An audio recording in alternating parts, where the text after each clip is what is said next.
Vote পর্ব মিটেছে, তার মধ্যেই শুরু হয়ে গিয়েছে উপনির্বাচন নিয়ে চর্চা। কিন্তু এবার সেই প্রসঙ্গ নিয়ে মুখ খুলতেই চাইলেন না বিরোধী দলনেতা শুভেন্দু অধিকারী। এই প্রসঙ্গে জিজ্ঞাসা করতেই রীতিমতো হাত জোর করে বললেন, আমি নির্বাচন নিয়ে কিচ্ছু বলবো না। আর তাতেই শুরু হয়ে গিয়েছে চর্চা।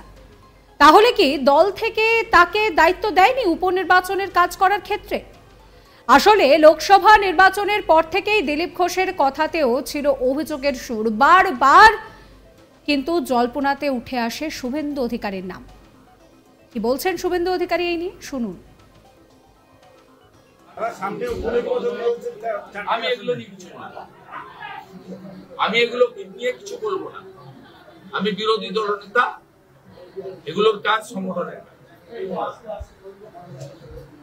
তার জন্য সংগঠন আছে, তাদের জন্য কমিটি আছে, তারা আমি। আপনারা দেখলেন যে কিভাবে হাত জোর করে তিনি বলছেন যে না, আমি এই নিয়ে কিছুই বলবো না। আসলে লোকসভা নির্বাচনের পর্ব মিটতে এবার কিছুটা হলেও আক্ষেপের সুর শোনা গেল শুভেন্দু অধিকারীর গলায়। আক্ষেপ করেই তিনি বলছেন যে সবটা তো আমার চাওয়া পাওয়া মতো হতে পারে না, কিন্তু আমি অনেক কিছু করে দেখিয়েছি। আমি 5টা বললে ক্ষমতা অনুযায়ী অন্তত 2টো করে দেখিয়েছি। সবটা আমার হাতে নয়, সংবিধান তো আর আমার হাতে নয়। আমি জনগণকে নিয়ে কাজ করছি।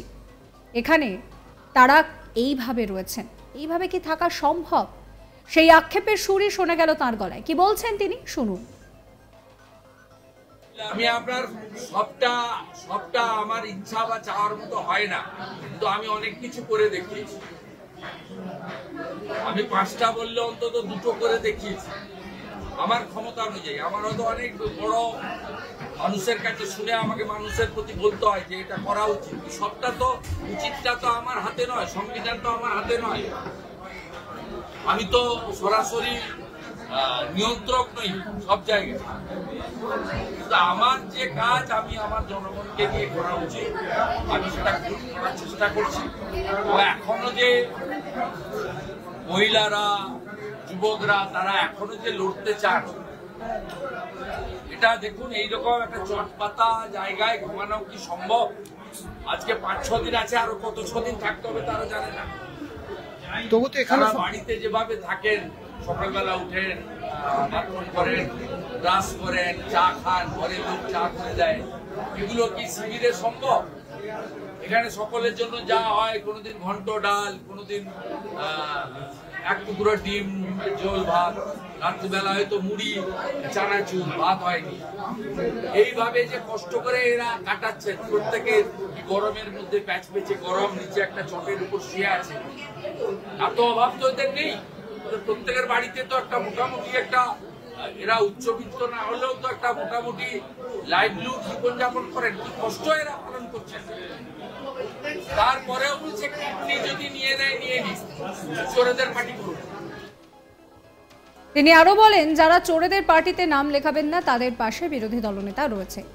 এইভাবেই তিনি কথা বললেন। তিনি আরো বলছেন যে আমি নিষ্ঠার সঙ্গে কাজ করেছি। যারা চোরেদের পার্টিতে নাম লেখাবেন না তাদের পাশে বিরোধী দলনেতা আছে। আপনাদের জন্য যতটুকু দরকার করার চেষ্টা করব। সুমিত গুপ্তা তো নিজে নেতৃত্ব দিয়েছেন, মক পোলিং এর নামে 300-400 ভোট দিয়েছেন, কিন্তু শুভেন্দু অধিকারী তাদের জন্য রয়েছেন যারা এই দলের সঙ্গে নিজেদের নামকে জুড়ছেন না। অর্থাৎ কোথাও না কোথাও আক্ষেপের সুর শোনা গিয়েছে তার গলায়। কি বলছেন তিনি, শোনাবো। আমি বারুইপুরে গেছিলাম, কোনো সাংবাদিক ছিল না। অতএব আমি এসব প্রচার করি না, আমার প্রয়োজন হয় না।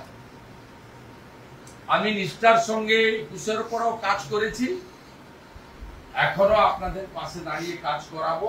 যারা মাথা নিচু করতে চান না, অর্থাৎ আত্মসমর্পণ করতে চান না, যারা জরিমানা দিতে অসমর্থ, যারা ওই চোরেদের পার্টিতে নাম লেখাবেন না জীবন থাকতেও, তাদের পাশে বিজেপি এবং বিরোধী দলনেতা আছে।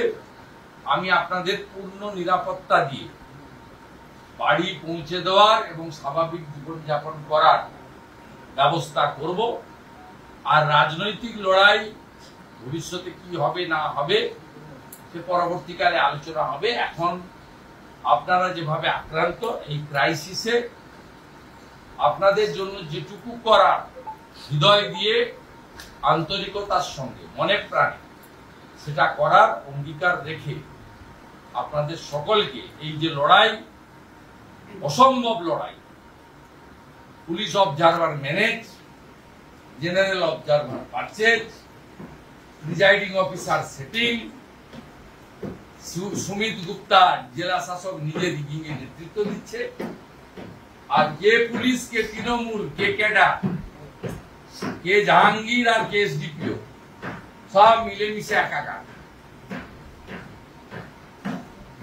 আগের দিন প্রিজাইডিং অফিসারদের থ্রেটনিং, সকালবেলা মক বলে 300-400 করে ভোট দিয়ে সেই ভোটকে ডিলিট করতে না দেওয়া,